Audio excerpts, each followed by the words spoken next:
sa programang Bawal ang Pikon. Get it straight with Daniel Razon.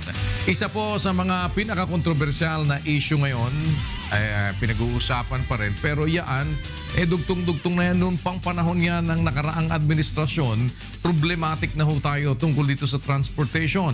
Yang ating nagiging problema sa MRT RIC. Diba? Yung mass rail transport system natin. Diba? At pati na ho yung matinding pagsisikip ng traffic dito sa Metro Manila. Alam nyo, medyo talagang napipikon ho ating mga kababayan dyan. Makakatakbo kaya ito hong ating yung sistema na to na maiayos natin at masolve ang problema. Lalo pa nga po at medyo pwede na siguro mag-focus ngayon ang DOTR na lang kasi sila Nawala na yung communication. Dati DOTC. At tignan natin, ano ba ang mangyayari dito? Alamin ho natin yan. Tututok na kaya sila ng gusto dito sa sektor ng transportasyon? Build, build, build. Sa ilalim ng Dutertenomics, bubuhusan ng pondo ang infrastrukturang kaugnay sa transportasyon. Una ang para sa pagresolba ng problema sa sikip ng trapiko sa Metro Manila. 1.5 billion pesos ang hiling na pondo ng kagawaran ng transportasyon kung maitutuloy ang hiling na emergency power ng Pangulo.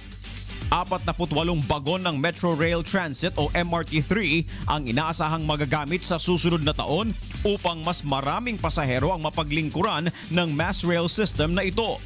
Inaasahan na rin ang pag-uumpisa ng pagtatayo ng MRT7 na matatapos sa taong 2020. Sa Nobyembre ng kasalukuyang taon ay babalik naman sa bansa si Japanese Prime Minister Shinzo Abe upang personal na pirmahan ang kontrata na ibibigay ng bansang Hapon kaugnay sa Metro Manila Subway. Subalit sa kabila ng makinang na proyektong ito, paano kaya masusolusyonan ng agaran? Kahit panandalian ng gobyerno ang problema ng mga tao sa kakulangan ng masasakyan dahil sa walang patid na paglobo ng mga nanirahan at nagtatrabaho sa kamay nilaan. Dumadalas ang insidente ng pagtigil ng pasada ng mass rail systems nitong mga nakaraang linggo. Muli na namang umiinit ang ulo ng mga parokyano nito. Ang nabinbin na common station para sa LRT1 at MRT3 kahit isang pako ay wala pang nailalagay. Umaatungal ang mga nasa jeepney sector dahil sa planong phase-out. At madalas ang paggalaw sa presyo ng produktong petrolyo na malimit ay pagtaas ang direksyon na nakaambang lalong bumuta sa bulsa ng mga tsuper at ng mga pasahero. Build, build, build. May tatayo kaya ng Department of Transportation ang kanilang reputasyon sa kasalukuyang administrasyon? Para ilatag po sa atin ang mas malinaw na mga gagawin at programa nito pong Department of Transportation, let us welcome to the program Undersecretary for Rail Sector, Yusek Cesar Chavez. Yusek, morning po. Thank you so much. Pasensya na kayo, hindi ko maiunat yung aking braso at hanggang ngayon. Please, sir. Salamat. Welcome to the program. Salamat. Alam niyo si Yusek Cesar Chavez. Nadidinig niyo siguro yan. Cesar Chavez. Parang yung mga ganun. Nadidinig niyo na yan, di ba? Di ba kayo familiar doon sa Cesar? Oo, siya yun. Oo, siya yun. No? Kaya ayaw na sa radyo, TV. Ano ba? Parang medyo iba sitwasyon ngayon, ha? Oo. Dati ikaw yung nanggigisa. Ngayon ako ang gigisa. Sabi ko hindi ako dapat maging pikon. Well, alam naman natin kasi yung mga nagiging problema. Unahin na, ang dami nitong naka-line up sa atin. Pero ang unahin muna natin siguro, totoo ba yung subway sa Manila? Tama yan. At pagdating ni Prime Minister Abe ng Japan this coming November, sapagkat ang Japan ay dialogue partner ng ASEAN, ang ASEAN ay magsasagawa ng ASEAN Summit sa November. Yes. Aaten si Prime Minister Abe, magkakaroon ng lagdaan, ang tawag dyan ay loan commitment signing sa pagitan ng Pilipinas at ng Japan para pondohan at i-construct ang subway mula Quirino hanggang FTI in 23 minutes. nandun ka na sa FTI from Quezon City to FTI. Sarap pakinggan, ano? Sarap pakinggan. Parang magkakatotoo kaya yan? O kwento lang? Kung mababasa mo yung mga dokumento at yung series of meetings namin, hindi lang sa Pilipinas, hindi lang with DPWH, PHIVOLCS, local government units, DPWH, DOTR, and other government agencies, NEDA, DOF, and yung mga palitan ng mga meetings sa Tokyo at palitan ng mga komunikasyon sa pagitan ng Japanese government at ng Philippine government, ako naniniwala, magkakatotoo ito sapagkat kung may isang porsigido rito na matuloy ito, ay ang Japan, maliban sa Pilipinas. So, Japanese technology yan. Japanese technology. Pero meron na ba silang way paano i-resolve yung baha? Well, Kasi ang isa sa mga kinakatakutan, di kaya tayo malunod sa ilalim ng subway. This is Japanese technology. Yes, oo. Imagine marami kang subway sa sa buong mundo, katulad na dyan sa Japan, sa China, sa Europe, sa Amerika, even Korea. Sa ilalim pa nga ng ilog, sa ilalim pa nga ng ilog, mayroong sistema na protected yan sa lindol at protected yan sa baha. Correct. Ang iniisip siguro ng marami, paano kung nasa halos kasing laki lang ng kwartong ito, ang entrance mo sa subway. Yung subway ay 30 meters. Parang nasa Pentagon ka ng Amerika. Pababa. Ganon din sa Moscow. Sa Korea, ganon din. Pababa. Parang very stiff. Paano kung pumasok yung tubig? Baha na kayo ngayon dyan. Siyempre, hindi naman napag-aralan na yan at marami ng best practices kung paano, assuming tumaas ang ganitong baha, bakit hindi papasok yan dito sa pinakabunganga entrance mismo ng istasyon? Well, kaya may pangambang ganun, Yusek. Kasi parang matagal na kasing problema sa Pilipinas yung baha. Yes. Parang ang sinasabi nga dito, kakapiraso ng drainage system di natin maayos. Tapos pag-uusapan natin subway. Kaya parang medyo nahihiwagaan sila. Magkakatotoo ba yan? Magkakatotoo ito at malaki ang indikasyon na ito'y magkakatotoo sapagkat marami ng mga dokumento ang pinirman. At nung ang Pangulo ay pumunta sa Tokyo noong October, pinag-usapan na ito ng dalawang pinuno ng bansa. Anong stage na tayo? Nasa feasibility study na tayo ngayon. Series of meetings yan. Ang proyekto ng Japan ay ganito. Una, pre-FS, pre-feasibility study. It will take them, siguro, inabot sila ng mga mahigit isang taon. Pagkatapos niyan, nagkakaroon ng kasunduan ang gobyerno at ang Pilipinas para sa tinatawag na feasibility study. Japanese standard, ang feasibility study, mga 6 to 8 months yan. FS yun.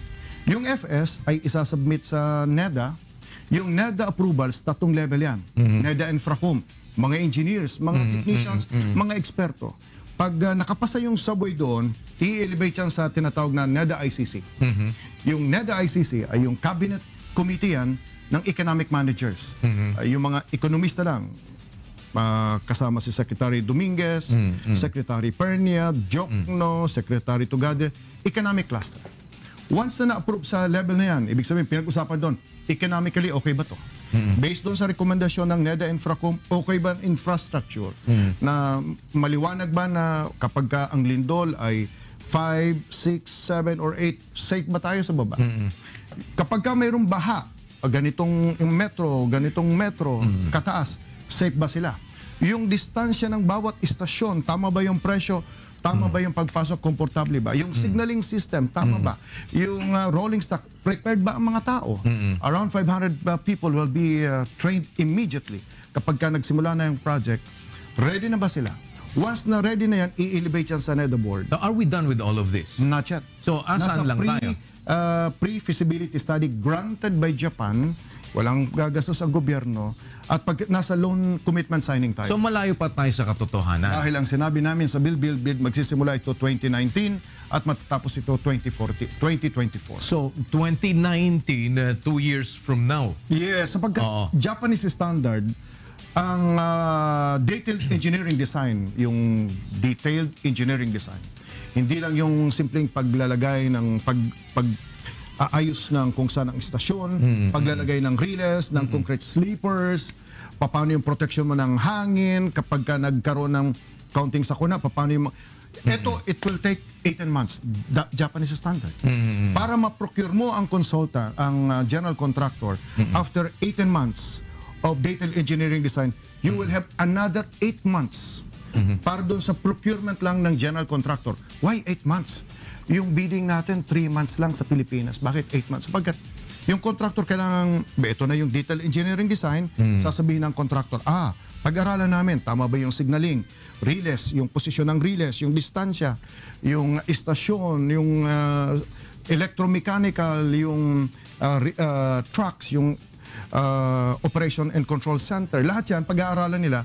Sa loob ng 8 buwan, kapag ka napag-aralan nila, magbibigay na sila ng bid documents. Ito ang presyo namin. But with the way it is being broadcast, no? Sinasabi nga, parang sigurado na tayo dito. Ano bang percentage natin? Kasi parang ina-expect natin 2019. Mahirap naman kasi na umasa na naman sa wala yung mga tao. By the time na dating ng 2019, meron palang mga malalaking hurdles. What is the biggest hurdle na haharapin natin dito para hindi ito matuloy? Political. Only political decision of the next president. Kasi sa ngayon, sa tingin ko tapos na ang decision dyan. Di ba sakop naman ni Pangulong Digong pang administration yan? Hanggang 2022. Ang sinasabi natin, ang programang ito ay matatapos ito 2024. Okay. In other words, hindi ito matatapos at hindi ito magiging operational sa panahon ni President No, Duterte. but you will be starting it from We will be starting it. At ang sa tingin ko, very realistic, tapatin natin ang ating mga kababayan. Oo. Ang pinaka-realistic dito bago matapos si Presidente ay isang training center. Of course, nagsisimula na yung paghuhukay. Oo. Of course, may mga istasyon na. But whether or not they are operational at the end of the term of the President, we cannot be too sure of that. In fact, ang commitment ng Japan government, bago matapos ang 2022, meron ka ng training center at nakapag-recruit na at nakapag-training na ng mga 500 na mga train operators, technicians, engineers, managers, bisor dito. So, walang, sa tingin ko, mabuting this early sapagkat gagamitin ko itong broadcast na ito kapag siningil ako ng taong bayan. Sabi mo, matapos. Hindi, sinabi ko kay Kuya Daniel, nung ako'y nag-guest, sinabi ko na hindi ito matatapos sa term ni Presidente. Alam niyo naman na may political consideration. Halimbawa, pumasok ang bagong Presidente. Sinabi ng bagong Presidente, hinto natin yan. hinto natin yan. Kasi may mga tanong dyan na dapat tinatanong ng marami. Hindi lang kami. At hindi lang Kongreso. At hindi lang yung media. Ang tanong dito, ang project mo ay 227 billion for 23 kilometers dito sa Metro Manila. Mayroon ka ng PNR North, around 250 billion. Manila to Malolos to Clark. Mayroon kang around 270 billion. Manila to Los Baños to Bicol. Mayroon kang MRT-7. Mayroon kang Line 5, Taytay, Ortigas, Shaw Boulevard to Santa Mesa. Yan nga lang, di pa matapos-tapos. Hindi pa nagsisimula. Pero nasa pipeline na yan. In other words, marami kang rail project sa Metro Manila. Kung ako ang presidente, kung ako ang Speaker of the House, kung ako ang Senate President na taga Mindanao, kung ako isang ordinaryong congressman na hindi taga Metro Manila, why would I allow the expenditure of 227 billion in Metro Manila again? Bakit di ko na lang gamitin sa Mindanao? Bakit di ko na lang gawin sa Saka hindi, kagaya nun, yung mga nakabitin nga na, nakatambak na nasa may area ng Malolos, puro mga poste-poste lang, ngayon, wala pa rin. Nabago. Exactly. Yung North Trail nabago. At ito ang latest dyan. Meron na tayong loan signed agreement at ito, pinaka-mabilis ito na, ito yung pinaka-totoo sa lahat. Lahat naman ay totoong binabanggit natin, pero ito yung pinaka-malapit ng masa katuparan. Yung Manila to Malolos, tapos na natin yan. Magsisimula na ang construction dyan next year. Ang procurement ng mga magiging contractor sisimulan ngayong taong ito. Yung general consultant, ikukunin na natin in the next 3 months. At yung pera dyan ay nagkapirmahan na. Meron na mula sa Japan. That's 105 billion pesos para sa atin. So, walang duda. Okay na yan. Matatapos yan.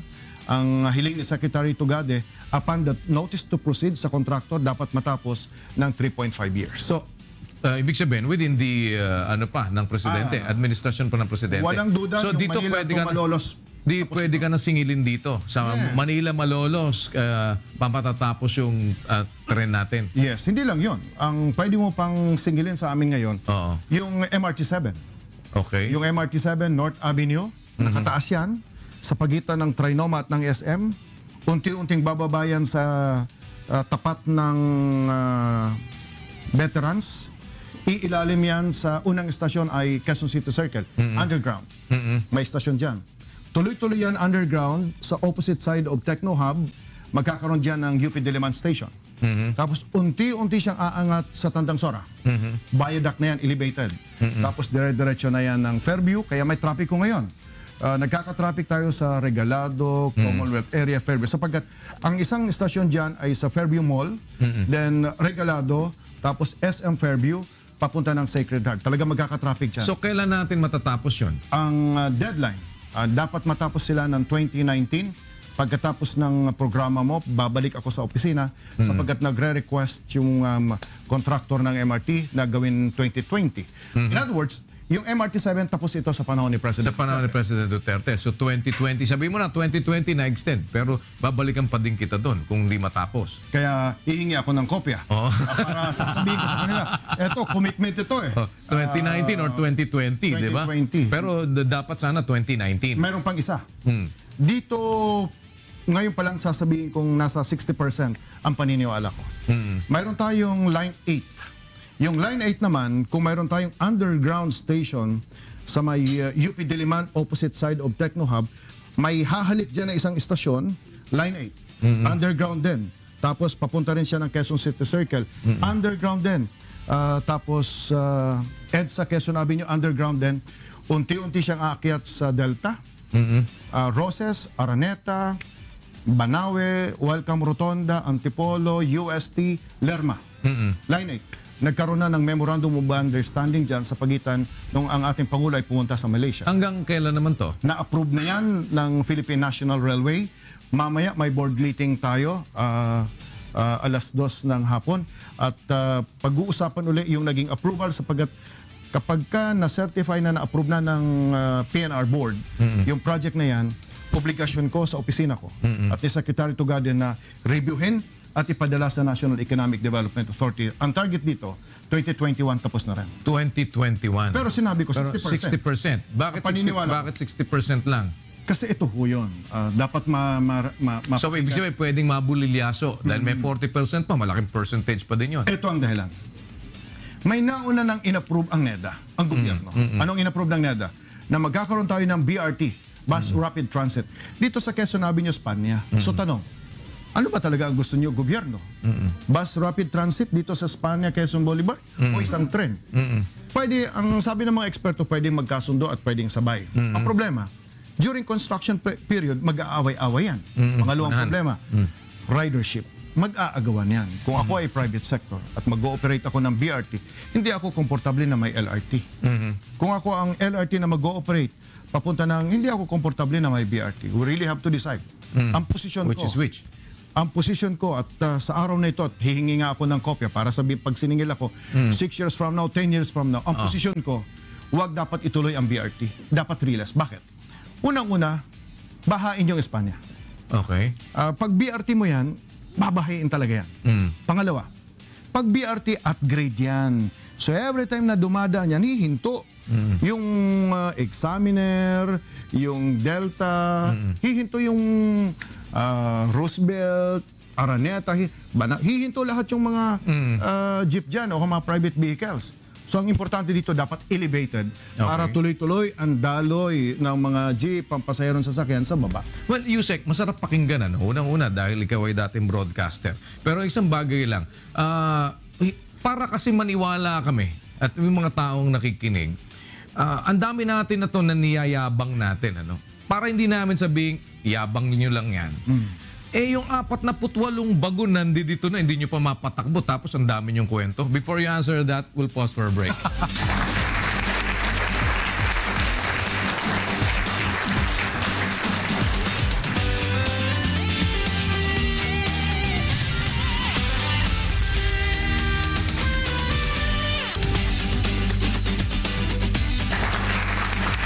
Ito ang programang Bawal ang Pikon. Get it straight with Daniel Razon. Isama po natin si Yusek Cesar Chavez ng Department of Transportation.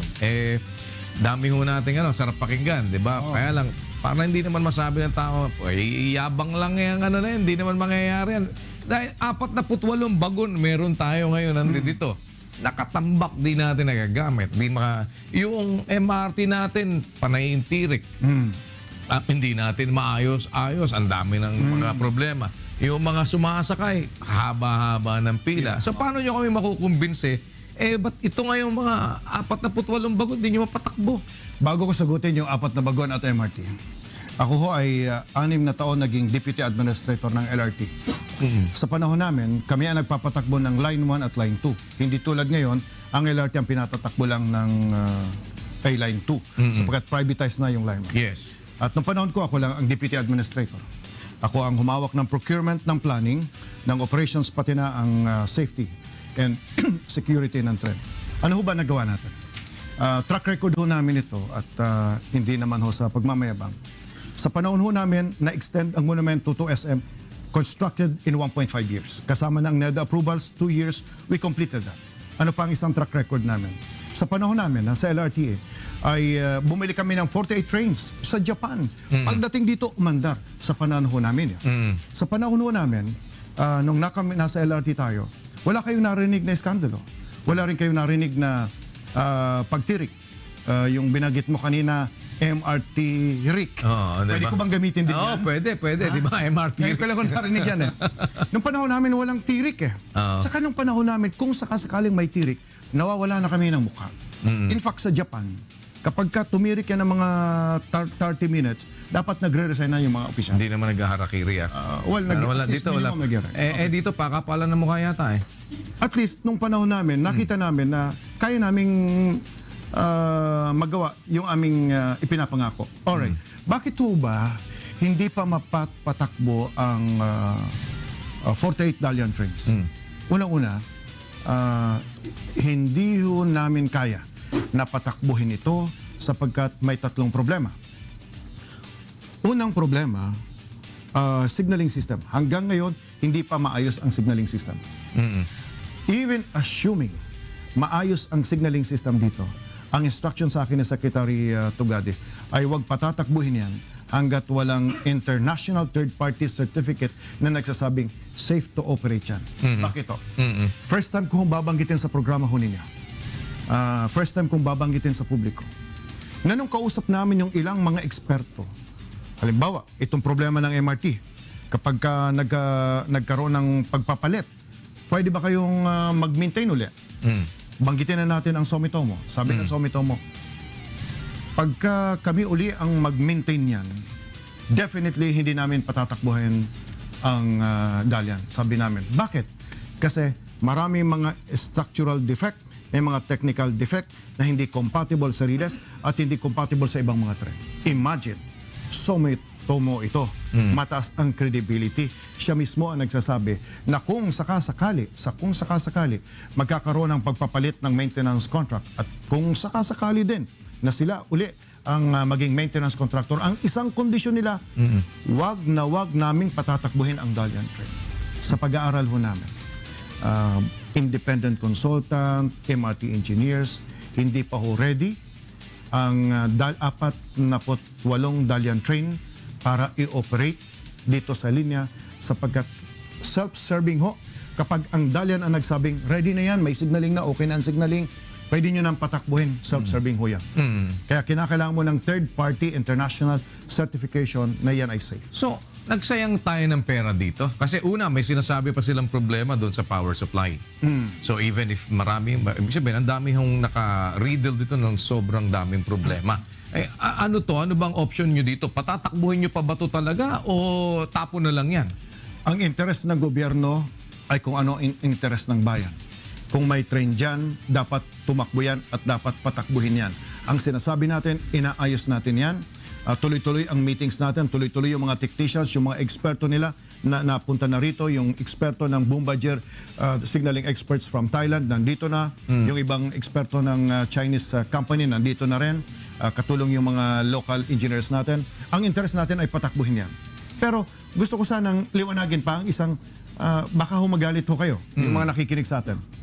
Pagpalagay na ho natin na yung signaling system na ayos na. Pagpalagay na natin, after 3 to 4 to 5 months to 6 months, minimum ho, nagkaroon ng international certificate, ibig sabihin, in-assess. Tinihaga na. Okay. In-assess lahat ng sub-system. In-assess na okay to go. Alam niyo ba yung 48 ay hindi mo magagamit lahat? Bakit? Okay. Pumasok kasi, Dalian Train is 3.8 billion peso contract nung nakaraan. At the same time, another 3.8 billion contract ang pinasok nila para sa maintenance contract. Ano nakalagay dito? Ang nakalagay dito sa maintenance contract, sinasabi sa Buri, sa Busan. Kayong mga taga-Busan, maintenance contractor, during peak hours, 6:30 to 9 o'clock in the morning, 5 to 7 o'clock ng gabi, dapat 60 from the old trains ang dapat umaandar sa linya. Mga kababayan, ang kapasidad ng MRT ay hanggang 20 train sets lang. Therefore, saan mo isasalpak? Yung Dalian Train during peak hours, guaranteed.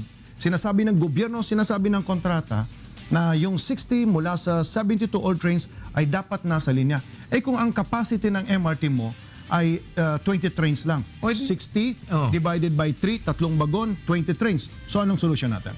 Ito na ang solusyon natin. Pinirmahan na ni Secretary Tugade ang isang kontrata para i-enhance yung power. Bakit kinakalang i-enhance ang power? Para yung tatlong bagon maging 4 na bagon. Pagka yung 60, ginawa mong 4 na bagon, magiging 15 trains. Therefore, meron kang 5 trains na taga-4, therefore 20 na bagon mula sa Dalian ang magagamit mo. 48 minus 20, meron kang 28 na Dalian trains ang hindi mo magagamit during peak hours. Pero, Yusek, tapatan ho tayo. Sa assessment ba ninyo, yung mga kontrata natin hindi pa natin dapat na i-rescind kagaya nitong sa Buri na to, grasa lang nagagamitin, hindi na alam na yung grasa pala na yun, hindi mag-work ng maayos dito. Hindi ba tayo nakikipaglokohan lang nito, Yusek? Pinirma na ho natin. Tayo po ay pumirma sa isang memorandum. Nag-issue na tayo ng memo sa maintenance provider, Busan, Buri. Sinasabi natin, you are given 7 days to explain upon receipt of the memo why your contract should not be terminated. So meron na kayong pag-uusap ngayon at kasi yung nakaraan, di ba, noong itong nakaraang mahal na yung weekend, mahal na araw, di ba, nag-maintenance sila. Tapos after that, nagkalintik-lintik yung after ng problema. Grasa lang ang pinag-uusapan. Parang ibig sabihin, parang incompetence yun, hindi ba? Incompetence, tama ho kayo. In fact, ang hindi masyado na pag-uusapan sa publiko ngayon ay isa pa yung kontrata. Yung 3.8 billion contract ay may 4 na bagay. 1.9 billion maintenance. Sa maintenance na yan, 54 million monthly. Mayroong total replacement signaling system, 888 million. Mayroon diyang 907 million contract para sa general overhaul. Anong ibig sabihin nito? Pinasok ng gobyerno nung nakaraan sa Buri or Busan and Buri na sinasabi rito na dapat yung 43 out of 72 old trains ay dapat i-overhaul mo na. Alam nyo ba sa mga nanonood at nakikinig sa atin ngayon, by this time, habang nag-uusap po tayo dito, dapat 17 out of 72, out of 43 na mga train ay na-overhaul na dapat. Ni isa wala pa.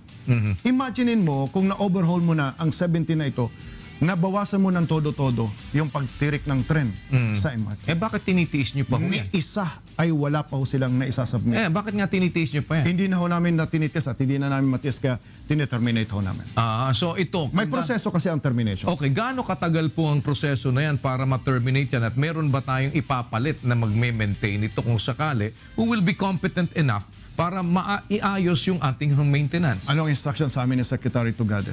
Kausapin yung dating nag-supply, nag-manufacture ng tren, Czech Republic Company.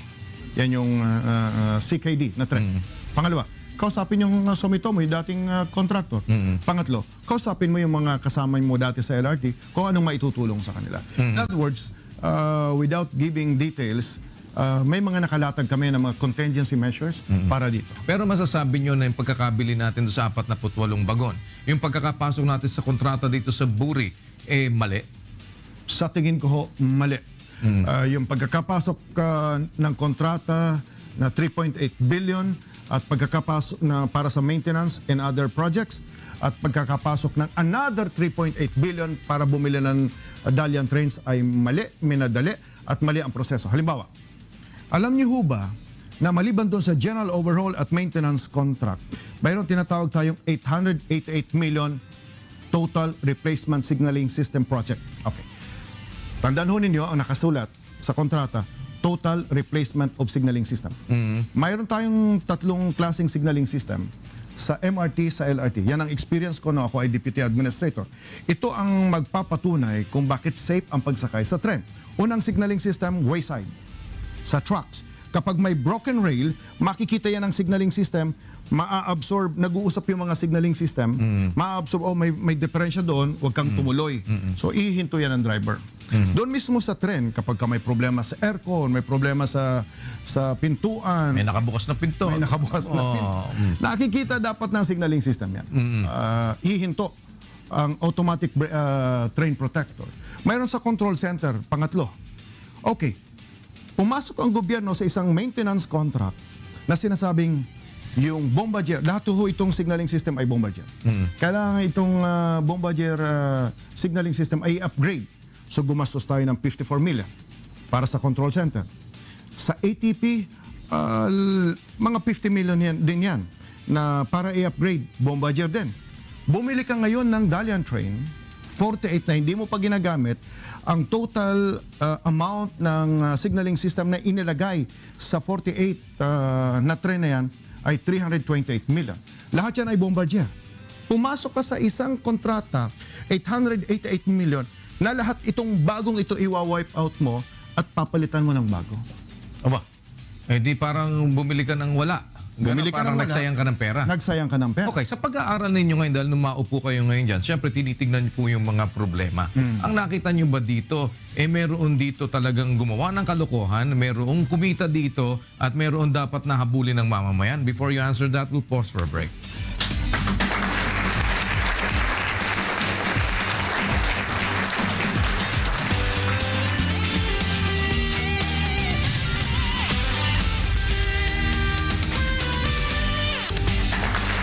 Ito ang programang Bawal ang Pikon. Get it straight with Daniel Rozon. Kasama pa rin po natin yung Successor Chavez ng Department of Transportation. Siyempre, pinag-aralan nyo yung mga dinatnan ninyo. No? And nakakita ba kayo dito ng possibility na talagang ito ay malaking negligence o may mga corruption na nakapaloob o probably may dapat nahabulin talaga dito sa mga pinasok nating kontrata, buri, ang mga ano na to, itong mga binili natin at yung mga pangyayari na to bago kayo naupo? Sinimulan na natin yung proseso. In fact, binigay na natin sa legal department ng Department of Transportation. Sa pamamagitan ng proseso ng termination ng kontrata, makikita doon na ano yung mga pagkakamali, ano yung mga pagkukulang, ano yung problema sa procurement dito. Disadvantages yung Bakit kontrata inaward pinasok? ninyo ito? Una-una, bakit niyo inaward ito? Nagkaroon kayo ng total replacement of signaling system. And yet, sinasabi mo sa Dalian, nang ilagay mong signaling system dyan, ay yung tatanggalin mo. Bombardier ho kasi lahat. Exactly. Tapos naglagay ka ng ano, na yung lumang ilalagay mo. Oo. Na hindi mo, ibig sabihin, hindi mo na papakinabangan yung dadat na nun. Hindi mo na mai-integrate. Hindi mo na ma-integrate. Parang gano'n. No? So, may pananagutan ng gobyerno doon. Kung sino man yun, maliwanag na may pananagutan. Binigay na ho namin sa legal department siya. Na-turn over na namin yung mga sulat namin at ngayon pinag-aaralan na ho yan.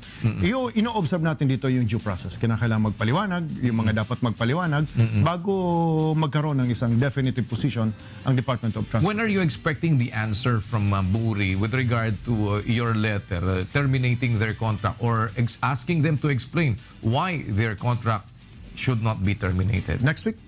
Inaasahan namin na magpapadala na sila ng reply. Nasa proseso din kasi ng batas na kapag yung 7 days na na-receive mo tapos nasa 7 araw ka na, pwede pa rin magsasabi, pwede bang mag-move sila ng extension of time. So, yun naman ay dapat i-observe sapagkat nasa rule naman tayo ng batas dito sa ating bansa. Yung common station natin, paano ho ba yan? Saan ba talaga ilalagay? Sa Henry C. sa Ayala? Nung 2009 ho, ako po ang Deputy Administrator ng LRT ako rin ho ang head ng planning. Nung 2004 to 2010, nung 2009, napa-approve namin sa NEDA na dapat yung common station nasa tapat ng SM Annex. Noon ay walang usapan na SM Annex. Okay. Nagkataon lang na doon lang talaga yung pwesto. Sapagkat yung MRT-7 na ginagawa ngayon, pinag-aaralan na yun noon, yung MRT-7 pagkatapos ng North Avenue, hahalik lang siya doon sa common station, tapos dire-diretso siya dapat sa West Avenue patungo ng Maynila. Isa sa mga original plans yun. Kaya lang, ang nangyari sa MRT-7 hanggang North Avenue na. Yes. At that time, yung 2009 decision, ang area is 7,000. Ano ang pagkakaiba ng decision ngayon? Nung panahon ni President Aquino, yung nasa tapat ng SM Annex, nagkaroon ng NEDA decision na noong 2014 na sa tapat ng SM, ilipat ngayon sa tapat ng Trinoma. So, ano yan? Ang usapin kasi dyan, laging intriga eh. Mula kay Henry C. lilipat kay Ayala. Ayala. Oo, yan. Okay. Nung nilagay yan sa tapat ng Ayala, yung SM pumunta sa Supreme Court. Oo, teka muna. Bakit Teka gano'n? muna. Sa amin dati yan. Meron na tayong naming rights agreement. Protected na ako dito, ganyan yan. Sabi nila. Nakita ng Supreme Court ng mga maestrado, aba may basihan, nagpalabas ng TRO. Kung ikaw ngayon ay Transportation Secretary, anong gagawin mo? Hihintayin mo na lang malaglag yung TRO? O magiging proactive ka? Pag-uusapin mo lahat ng mga nag-aaway-away? Ayala, pasok ka rito. Manny Pangilinan, pasok ka rito. Henry C., pasok ka rito. Ramon Ang, San Miguel Corporation, MRT-7, siya may-ari ng MRT-7. Mag-usap-usap tayo. Ito ang dati, tapat ng SM. Ito ngayon, tapat ng Trinoma. Ito ang plano natin. Sa gitna. Yung dating 7,000 square meters, gawin nating 13,000 square meters. Yung dati, sa panahon ng LRTA, tutumbok lang yan. Pag dumating ang MRT-3 tren, hihinto muna yung line 1, magbababa ng pasahero, lalabas ito, papasok ngayon yung LRT line 1, magbababa. In other words, hindi seamless. Sa ilalim ng proposal ni Secretary Tugade, sabi niya, hindi ko nahihintayan yung TRO na bumaba. Mag-usap-usap na tayo. Hindi na tayo doon sa tapat ng SM, hindi na rin tayo sa tapat ng Trinoma. Dito na tayo kung saan mas madali para sa MRT-7, Line 1 at MRT-3. Ang area natin, 13,000. Instead na ganyan lang siya, mag-double tracks tayo sapagkat pwedeng magsabay pumasok sa estasyon ng Line 1 at Line 2. Sabay din, pwede rin kayong para mas mabilis. Para lipatan doon na lang sa kabila. Ang kabilaan. So, ang halaga nito ay 2.8 billion. Pinag-aralan niya ng mga engineers o engineers ng DPWH, ng DOTR, MRT-7, Line 1, Line 3, MRT. O pag-aralan ninyo. Pinag-aralan. Proseso. Discussion, exchange of notes. Pagkatapos, inelevate sa senior level, sa level na namin. Okay ba yung mga sinabit ng mga engineers ng iba't ibang kumpanya ng DPWH kasama na? Okay na. Hindi, adjust pa natin ng konti. So in-adjust. Hanggang sa dumating ang January 18. Mga boss na nandoon. Secretary Tugade, Villar, Ramon Ang, Manny Pangilinan, Ayala. Nagkapirmahan na. Kinakailangan yung MOA magkasundo-sundo sila para matuloy yung proyekto ng bagong common station maiharap mo sa NEDA. Sapagkat hindi mo pwedeng iharap yan sa NEDA hanggat di pumayag yung SM doon sa... dahil merong legal impediment. TRO. Yan na ngayon ang sitwasyon. So, ibig sabihin ngayon, deadlock pa rin. Hindi na. Sapagkat nagkasundo na nga sila. Hindi, pero pumayag na ba ng talaga si SM? Ganito. Pumayag na. So yung pumirma na siya doon sa MOA. Okay, pumirma siya sa MOA, di dapat i-withdraw niya na yung kanyang petition. Ganito yun. Kasama sa kontrata sa MOA, na kapag nagka-MOA na tayo, na-approve na yan sa NEDA, na i-depensa ko na ho yan noong March 21 sa National Economic Development Authority, ICC, i-elevate na namin yan sa NEDA board para kasama ng Pangulo na magdi-decide. Once na napirmahan na yan, tapos ipoprocure natin 3 to 6 months yung detailed engineering design. Once na nagkasundo na, dati MOA lang. Kailangan may detailed engineering design. Ito na nga ang haba ng papunta ng MRT-7. Ito ang haba papunta ng dito sa side ng SM, sa side ng Trinoma. Ito yung palitan, ito yung ilalim, ito yung taas, ito yung mga poste. Ang tawag dyan, detailed engineering design. Okay. Once na nagkapirmahan na lahat, babalik ulit sila sa table, magpipirmahan sila, saka ang SM pupunta ngayon sa Supreme Court para So wala pa lift to, yung wala PRO. pa tayo dun sa ano na yon. Wala pa tayo sa stage na yon. Papunta na tayo sa stage na yan at ina-expect natin December 2017, groundbreaking na tayo. Wow, parang ganun kayo ka-confident, ha? Parang, Yes. so, gaano katagal matatapos yung common station? 2019. Kailangang tapusin ng 2019 kasi pinasok na naman ng, mayroong pinasok na kontrata ang nakaraan na nung ibinigay sa Ayala at kay Pangilinan, hindi lang ho Ayala at ang may nag-ooperate ng Line 1. Kasama na dyan ang Pangilinan Group. Nung binigay yung kontrata ng gobyernong yan, ng DOTC, sa Ayala at Pangilinan Group, ang maintenance and operations ng Line 1, kasama sa kontratang yon ang obligasyon ng gobyerno by 2019 magbigay ng common station. Kaya wala talagang option. Kundi Dapat talaga magkaroon ng common station. Pero kung may legal impediment, merong lusot yun. We wanted to do that, but there is a legal impediment. Kaya hindi magagawa. Diba? So hindi pwedeng sabihin na magbabiolate kayo ng ano, dahil gagawin naman ninyo. Kaya lang, ito nga ang iniintay natin kung mangyayari talaga yan. Well, napagtibay na ho natin sa NEDA Investment Coordinating Committee, mga economic managers na cabinet members na nandoon, na i-depensa na natin, i-elevate na natin yan sa board. Sapagkat yung NEDA board, ang Pangulo mismo ang nagpe-preside. So, anong timeline natin dito, Yusek, para makuha natin talaga yung doon na sa point na si SM ay pupunta na sa Supreme Court to withdraw yung kanyang petisyon? December December na or to. December, pupunta na siya sa Supreme Court sapagkat sabi ko nga, babalik uli sila pagkatapos ng detail engineering design. Sa detail engineering design, nandun na yung eksaktong posisyon ng mga poste, ng mga concourse. So, pag hindi pa nag-groundbreaking ng December, babalikan kita. Pahingi ako ng kopya. Sabi, sisingilin kita, sabi mo, December, mag-groundbreaking na. Pero ano nito? Kasi common station, ano ang pinaka... Yes, magandang tanong. Yan. ang magagawa nito? Please. Sa ngayon ho, sa mga nanonood at nakikinig sa atin, batay sa 2014 JICA Metro Manila Road Study, sinasabi, pinag-aralan ng Japanese International Cooperation Agency. Metro Manila in relations to Central Luzon, Metro Manila in relations to Southern Tagalog, pinag-aralan. Ilan ba ang sumasakay na mga pasahero sa tren? Sa ngayon, habang nag-uusap tayo, 1.5 million araw-araw ang dapat nagsasakay o gustong sumakay at walang ibang gagawin kundi dapat sumakay ng tren. Line 1, Line 2, Line 3, MRT3 and PNR.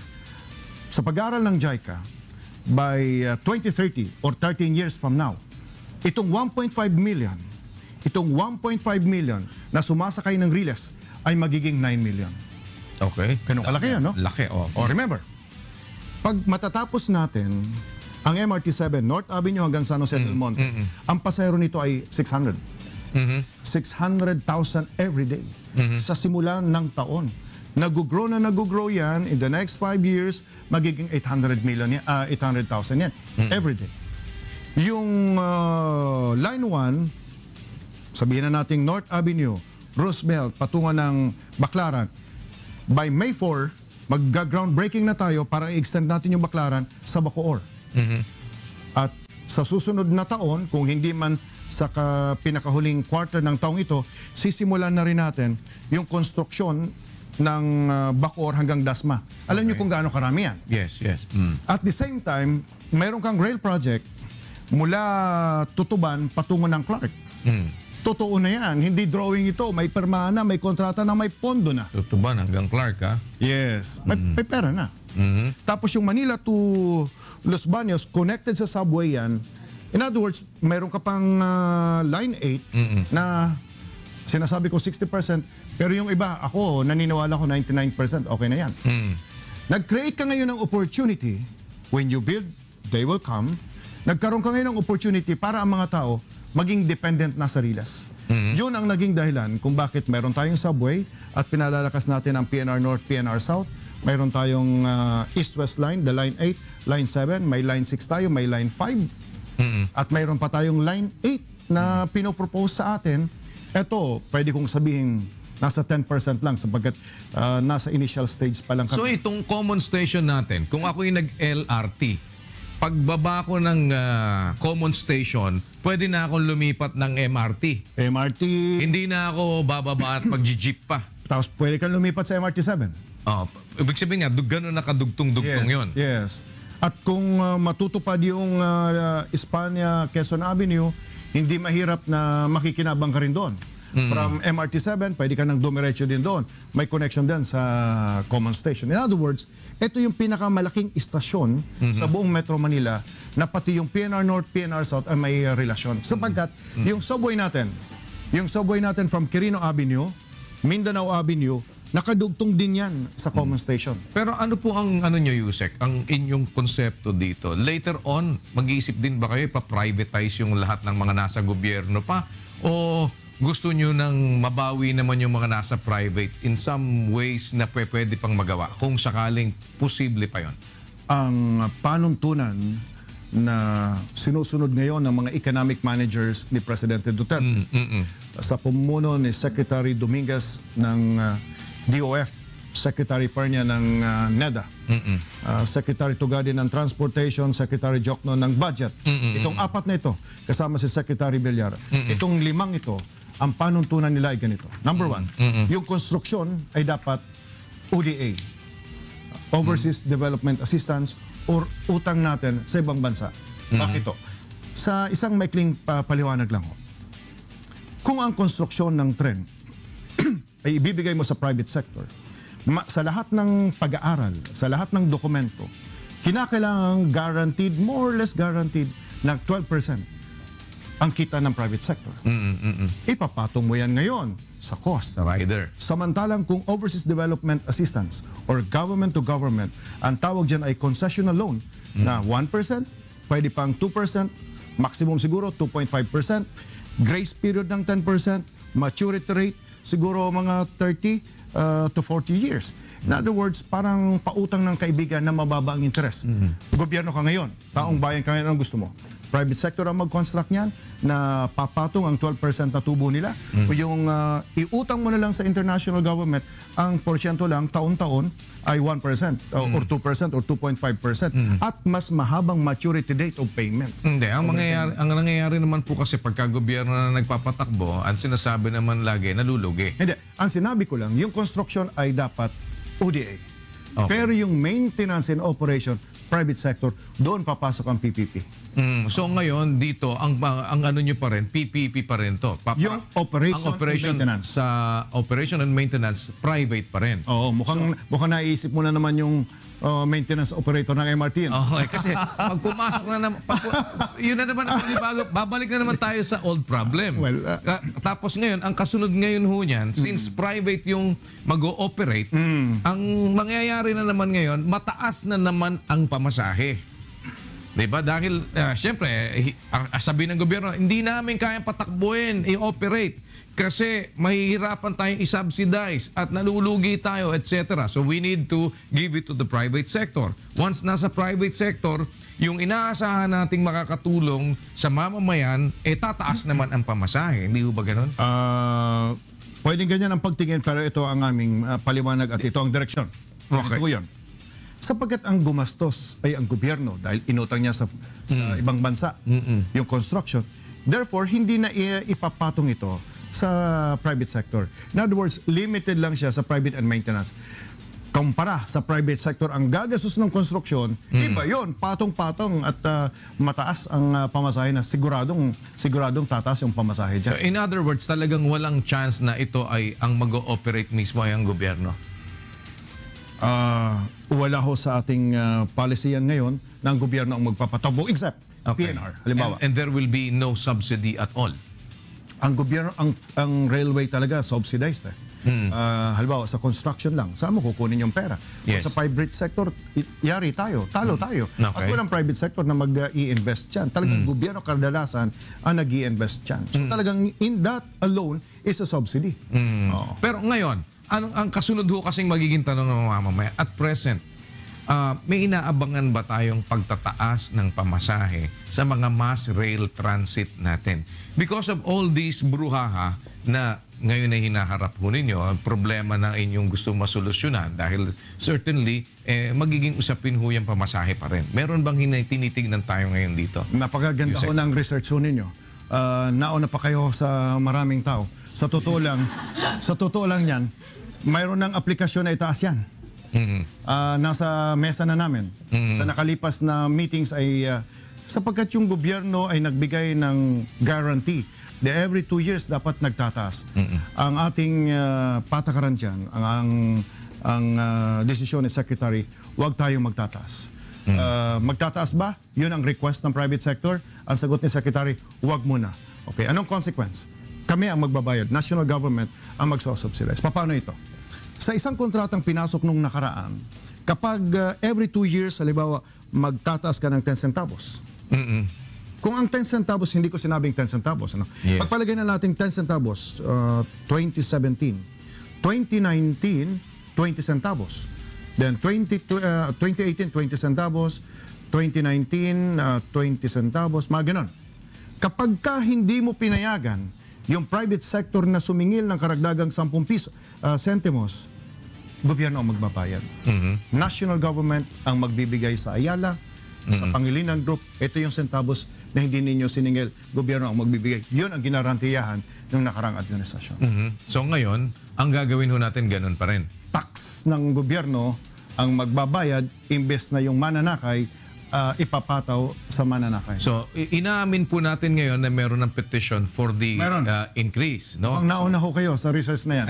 Meron ho. Well, kung meron pong petition, ang sinasabi naman ninyo, hindi inclined sa Secretary Tugade na ito po ay i-grant. As sinabi na natin yan sa LRTA board, na hindi natin i-grant yung So, ganyang... makakaasa po ba ngayon ang taong bayan, Yusek, na hindi magkakaroon ng pagtaas sa pamasahe at masisigurado ba natin sa kanila na yung petition po na yan ng pagtataas ay hindi ninyo talaga papayagan at isa-subsidize talaga ito ng gobyerno? Hanggang December 2017, wala akong pagtataas sa pamasahe. Pagdating ng January na lang po. Mag-usap po ulit tayo.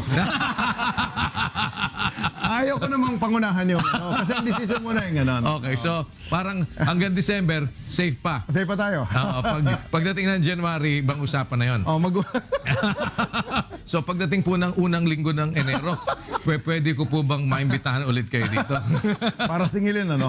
Singilin sa Common Station, yes, singilin sa Tutuban, pati yung mga development ng groundbreaking. Well, I'm already inviting you para o sa susunod natin pagkikita. Pero safe, walang fare increase sa hanggang December. Hanggang December 2017. Mas mabuti yung klaro. Hanggang December. Pagkatapos ng December, medyo pag-usapan na natin. Maraming salamat po sa pagkakataong pinagkaloob nyo. Thank you so much. Department of Transportation Under Secretary Cesar Chavez. Dito lang po sa programang Bawal ang Pikon. Get it straight with Daniel Razon.